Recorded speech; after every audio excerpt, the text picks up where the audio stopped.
Telespectadores, sou Nazar Martins Siha, tópico atual.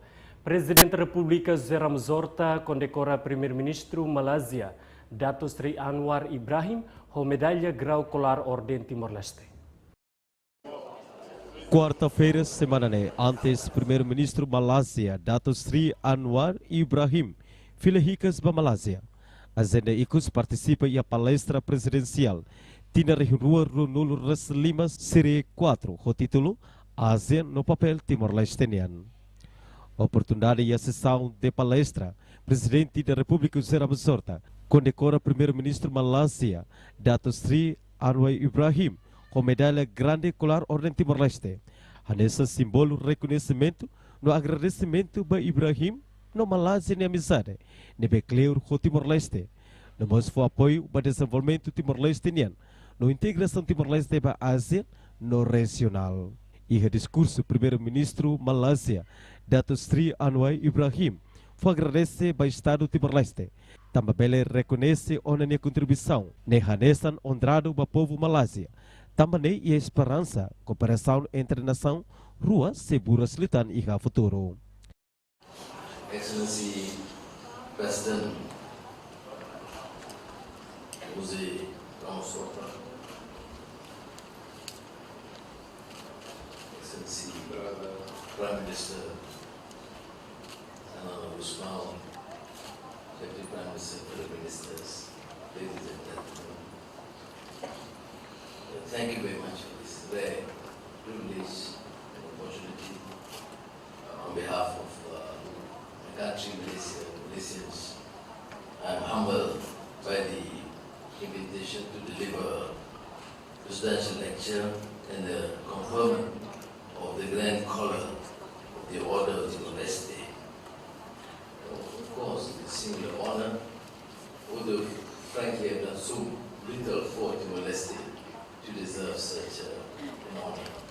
But I think knowing President Ramos Horta, his friendship, his affection, I think due to his bias, he thought that I deserve this. I accept this on behalf of Malaysians who actually have followed the relations of this great country, the struggles, and believe in its ideals and aspirations. And hopefully this will cement the relations further and work together for the betterment of both countries and ASEAN in particular. Next month will be the 11th member of ASEAN.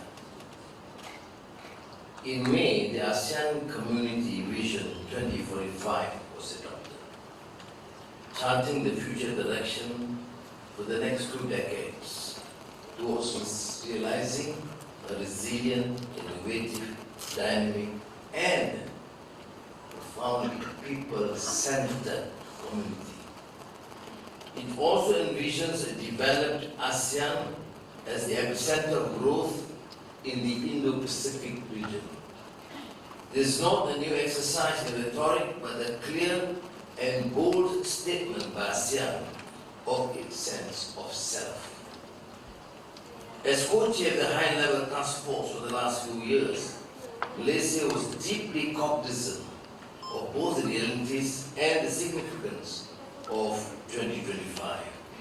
This was why we adopted the theme of inclusivity and sustainability, simple in articulation but consequential in realization. As we aspire for truly shared progress, so that no one is left behind, is a vision and aspiration that you have, and I hold it very dearly. I realize that the public, particularly the young, are growing more impatient because of what's happening in terms of what is considered as trust deficit and the contradictions, hypocrisy of many leaders, and the failure to be truly just, inclusive, sustainable, and future-oriented in their policies. Now ASEAN has gone through thick and thin, persevered and grew. Yet the lessons of the past few years reinforce what our founding fathers knew back then. Our unity, cohesion, and centrality are not a given statement of policy. They have waxed and waned through our near 6 decades of existence. The ASEAN was formed at a time of intense geopolitical rivalry. At that time between the United States of America and the Soviet Union.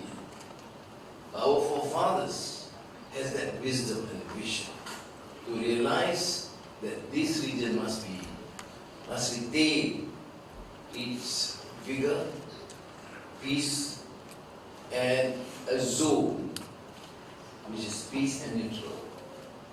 And we now has adopted that principle of centrality to engage with all countries, notwithstanding to remain steadfast to our policies, visions, and principles and ideals. So rhetoric aside, ASEAN's cohesion and centrality must be earned and re-earned and fortified. A divided ASEAN will only hamper the collective vision for a peaceful and prosperous region. Therefore, efforts to ASEAN unity must continue, especially when the region is facing myriad challenges.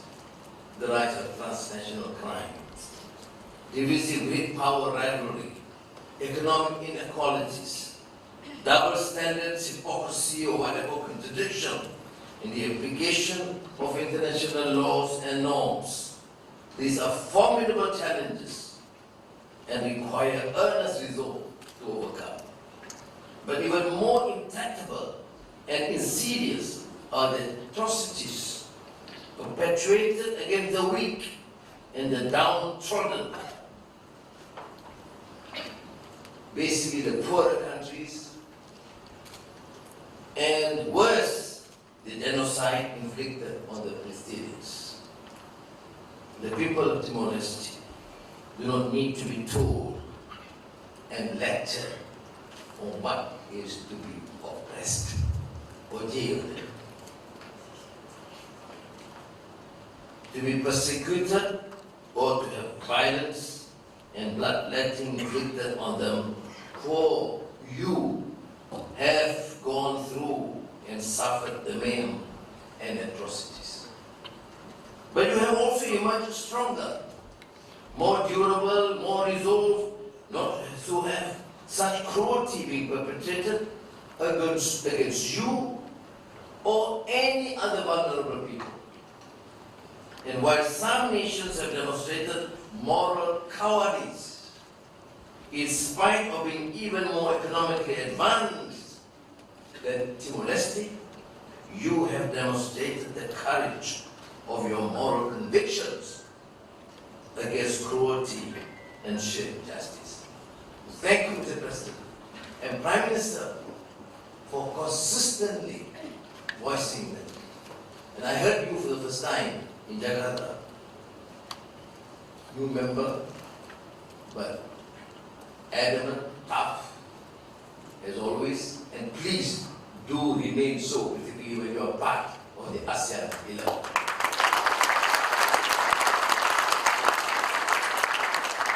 We have always overcome challenges and pushed the boundaries of success when we do so together.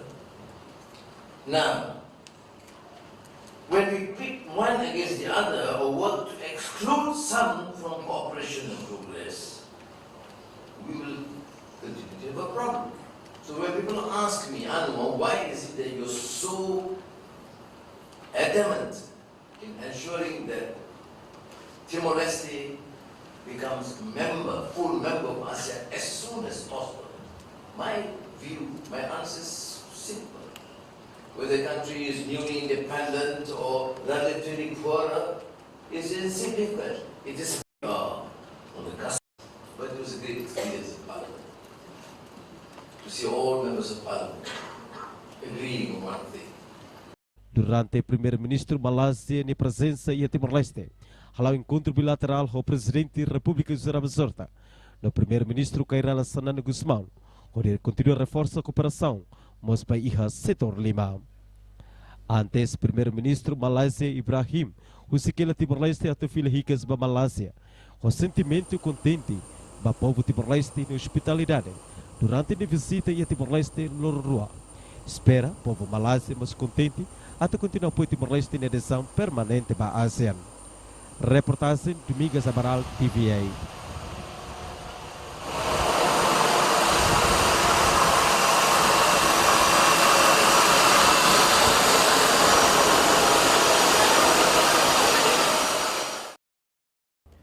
E da que informação não vai me transmitir para Dato Sry, Rússia Estúdio. Ao Nazar Martins, sua equipa toma que serviço, a Milah Lua, obrigado e até já.